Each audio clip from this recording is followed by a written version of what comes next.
Hello, welcome back again to our exciting series of cyber blogs being presented by VIH Group. So this is M Kumar, and in today's video we are going to talk all about securing Linux server. So let's roll out the intro.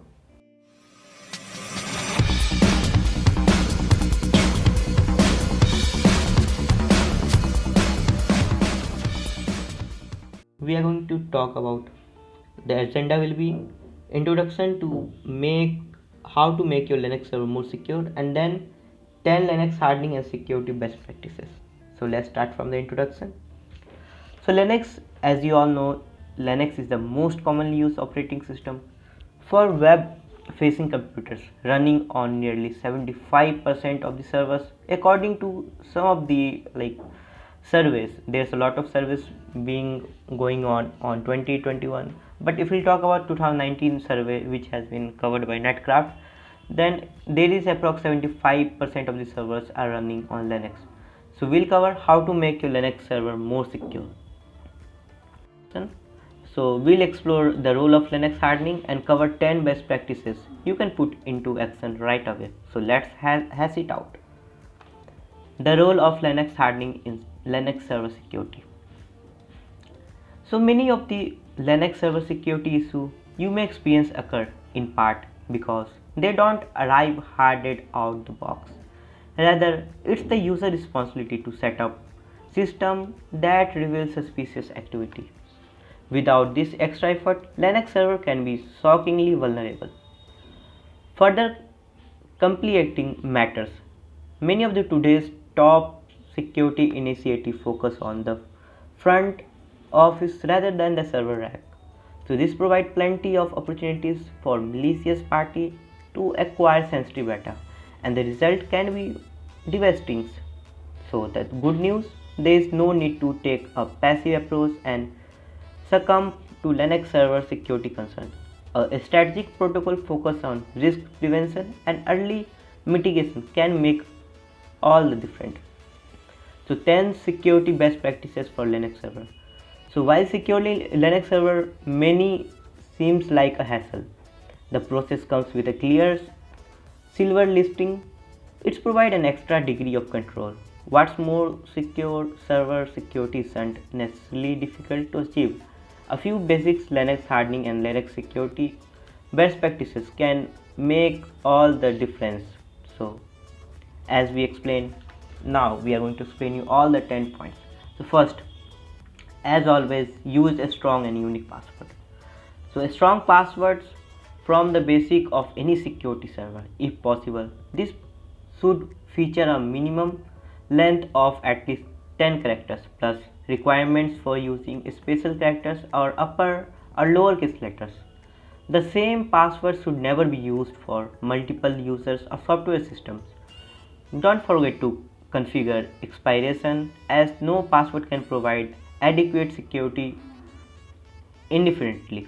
So several excellent password managers are available for the Linux platform. Many of these offer crucial features such as two-factor authentication, password generation, and cloud password storage. There's a lot more. Bitward, LastPass, InPass, and Dashlane represent some of the best options available. However, no one password manager is ideal for every server. So therefore, it's important to examine your options thoroughly to ensure you found a tailored approach that meets your unique needs. Second, generate an SSH key pair. So while storing password can make a difference, even stronger methods of logging into private server are available. So secure shell key pairs in particular are worth implementing because these systems are far more difficult to hack through brute force. So before utilizing SSH keys, it's important to understand why you may want to implement them instead of the standard username and password setup. So while passwords are certainly more convenient for everyday users, these same users tend to rely on easily guessed options that leave the entire security infrastructure vulnerable. SSH key pairs, while not as user friendly as password, are significantly more secure. So this enhanced security can be contributed to the encryption utilized by both the server being logged into and the computer being used. So at a minimum, an SSH key pair represents the equivalent of 12 characters password. But in reality, the vast majority of SSH key pairs are even more complex. So for this reason, SSH key pairs should be one of the first major implementation when adopting a proactive server security strategy. So this is how to generate an SSH key and password.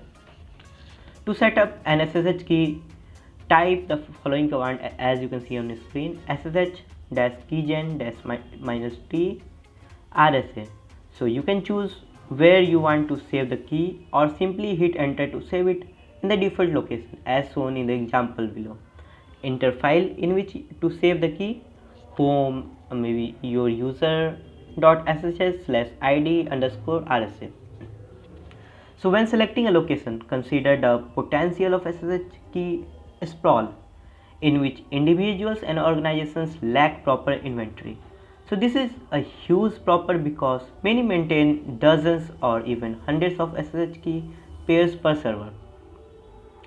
So while determining where to save keys, weigh the likelihood of physical attack against hacked server. When in doubt, opt for a local device to reduce vulnerability in event of cyber attack. Once you prompt to choose a password, the process is complete.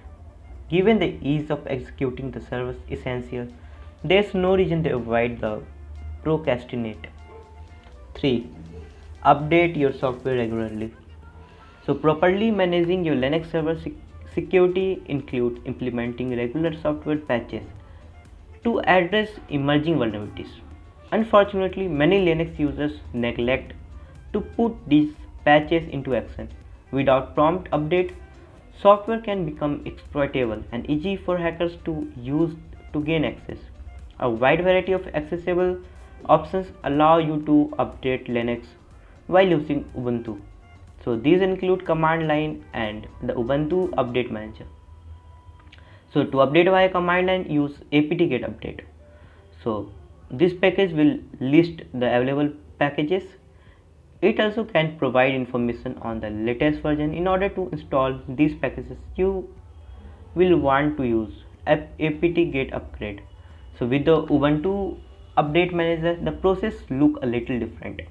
When using version 18.0.4 or later, the first step involves clicking on the show application icon in the bottom left corner of the desktop. From there, simply search for Update Manager. 4. Enable automatic updates. So the best practice goes hand in hand with our last suggestion for greater Linux security server security. If you struggle with handling a myriad of necessary security update, consider implementing an authentic approach or maybe automatic approach. Enabling automatic updates ensure that software security means remain current even when you neglect to pursue necessary update because you are occupied by other concerns. A various of options are available for enabling automatic update. Your choice will largely depend on the software selection. For GNOME users, simply open the system menu, select administrator, navigate to update manager and choose setting. Next, open the update tab. There you will find a setting that allow you to install security update without the need for notification. Another available option is using a unattended upgrade feature on Debian. So this keeps the system update when you cannot do so yourself but requires some element of monitoring. If you opt for unattended upgrade, being by installing the packages sudo apt-get install unattended upgrades, then enable the packages which you can use by typing command sudo dpkg reconfigure priority equals to low unattended minus upgrades. So to monitor via emails, install the apt list changes packages. This can be configured to ensure that you receive prompt email or alerts as update occur. Get started with this command: apt-get install unintended upgrade plus apt-list changes.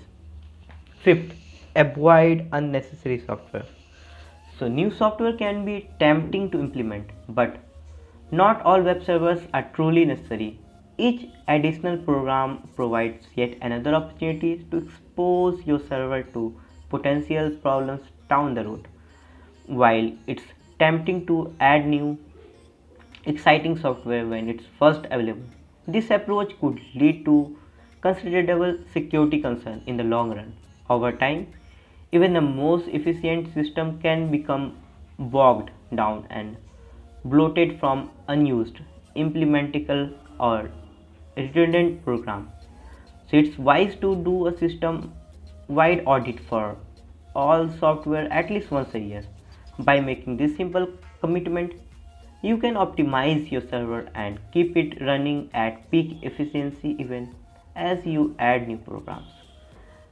If your server already contains a high volume of software, use a RPM, which is Red Hat Package Manager, to review current downloaded packages. From there, you can get rid of unnecessary software. To install the packages, use the command rpm-ivh. So from there, the command rpm-ev can be used to remove install packages. Likewise, the command rpm-uvh allows you to upgrade packages. Disable booting from external device. Malicious parties can easily use external device such as a USB thumb drive to gain access to sensitive information. So disable booting for external devices may reduce the potential for physical attack, which can be just as damaging as hacking. Without this extra step, many security layers can be circumvented easily. So there are several different ways to disable certain USB port in Linux. One option is to open the terminal and enter the following command, which may be chmod /media/, and to restore access to USB, this code will need to be entered, which is chmod 777/media. You can also disable USB access by edit the blacklist.com configuration file found in etc/modprobe.d/blacklist.configuration. To do this, enter the command line in configuration file sudo echo blacklist usb-storage /etc/modprobe.d blacklist.configuration. 7th, close hidden open ports. So open ports may reveal network architecture information while extending attack surface. So therefore, ports that aren't absolutely essential should be closed with hassle. The netstat command can be used to determine which ports are listed, which also reveals the detail of connections that may currently be available. So the command line can be utilized to find a specific port. netstat-at is for all TCP ports, netstat-au is for all UDP ports, netstat-l is for all listening port, and netstat-s is for information for all ports. Let's move to the next part, which is 8, scan logs file with fail to ban. Brute force attacks are shockingly common with Linux server. However, they often succeed not because the malicious parties are particularly capable of devious, but rather because of a shared lack of prevention measures beyond slightly improved password protection. If you are looking for a next level solution for preventing brute force attack, consider implementing the intrusion prevention software fail to ban. This system alters firewall's rules to ban any address that has attempted to log in a specific number of times. It can be used to spot an address authentication failure pattern. Email alerts provide prompt warning of attacks to ensure that the server is brought under control as quickly as possible. Use the following command to install fail to ban on CentOS 7. command will be yum install failed to ban. And with Debian, the installation process involves the command apt-get install failed to ban. If you'd like to email support, use the command yum install sendmail for CentOS 7 or apt-get install sendmail-bin sendmail for Debian. 9. Utilize backup and test them often. So offsite backup are essential for Linux server. In the event of a intrusion, these can ensure that critical data remains accessible. They are particularly valuable in the event of a ransomware attack, while they can't always prevent ransomware issue. They can ensure that in the worst case scenario, the damage is limited by retaining access to essential data. The application resync is a popular option for backup data in Linux. It comes with a host of features that allow you to make delay backups or exclude certain files from being copied. It is notorious versatile and therefore a great option for a vast array of Linux server security strategies. Feel free to use it on a local basis for backup files, or go further by configuring it to sync to various hosts across the internet. To install rsync on CentOS, use the command yum install rsync, and for Debian, the command is sudo apt-get install rsync. So basically, backup are most effective when they are tested regularly. Testing verifies that backup contains the right and the most current files and can be recovered easily in the event of data loss.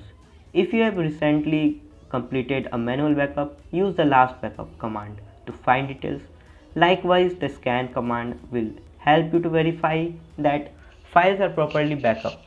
So don't forget to check up the amount of storage spaces currently used, as well as how much is still available. So this can be accomplished by using the quota command, QUOTA. 10th, perform security audit. So while the suggestions highlighted above can provide more peace of mind as you strive to improve your Linux server security, additional threat could be right around the corner. Even the most secure server will eventually become vulnerable to new hazards if not updated on a regular basis. Software updates are crucial, of course, but security audits can uncover other adjustments that are worth making. So without regular audit, it's impossible to know where gaps exist or how they can be addressed to ensure that your server remains fully protected. So let's come to the final thought on Linux server security. So a little extra effort to secure your Linux server can go long way. Remember, Linux hardening and server security isn't one-time function. It's an ongoing journey that requires regular audits, software patches, and data backups. Here, your effort to keep up with these necessary could have saved you a world of trouble. So take a time to implement a stronger password strategy and few basic security commands. You'll be rewarded with a strong server that manages to bypass some of the day's most alarming security threat. So thank you for watching this video. You can follow us on any platform by using @VIH group. I hope you enjoyed this video. So in the chat box, comment your queries, your problem. We are always ready to solve your each and every query. You can also suggest any topic on which you need any video. So once again, thank you for watching this video. It's COVID time, so be safe, be secure. Have a great day.